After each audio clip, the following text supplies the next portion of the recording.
So I was raised on the farm, farmed with my dad when I was a kid and helped out whenever I could. Really enjoyed it, but growing up in the late 80s, early 90s on the farm, things were pretty tough.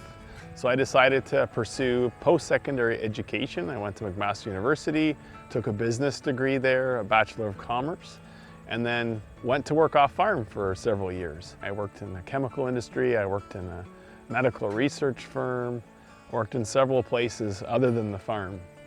But after working for several years in those industries, I realized that I think my true calling was actually the farm. So I did come back to the farm in 2002, and it's been a slice ever since.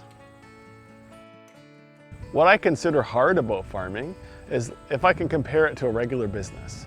So if a regular business produces widgets or produces some type of product, they would probably want to know how many products they produce. Well, in my case, yield is up to Mother Nature and up to the weather. So I'm not sure at any given point in time during the growing season how many bushels of wheat, corn, and soybeans I'm going to produce. So that's a big question mark. And the second part is I don't know how much I'm going to sell them for. I don't get to make the price. I take a price that's given to me at the time I decide to sell it. What I find the best about farming is the change. I love anticipating things. I love to anticipate the fall and the harvest coming up, and I love to anticipate the winter. Some people say that you're a jack of all trades but master of none. So every day I get to do a little bit of marketing, a little bit of HR. Some days I do a little bit of agronomy. Lots of days I do a lot of stuff about machinery repair and problem solving and that kind of thing. It's just great to be able to wake up to some different part and be finished something.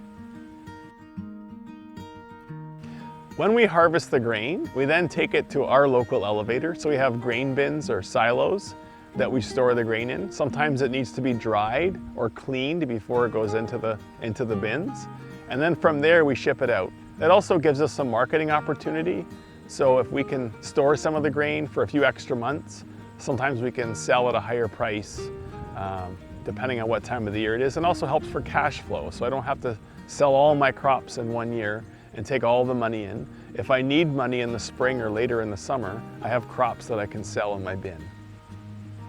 It's really cool when you can take all the things you've learned and apply it to a crop, whether that's rotation, tillage, all the technology we have in planting, different fertilizer rates in different parts of the field, using drone imagery. If we can put all those things together and it all works and Mother Nature cooperates, it's really rewarding to get really good bushels.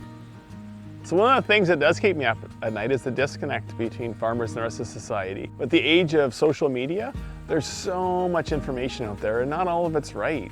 Like we're farming. I really do think that we're farming in a great country. We're doing a great job. We're following all the rules. There's so much regulation here. I hope that people know the best information about farming is from farmers.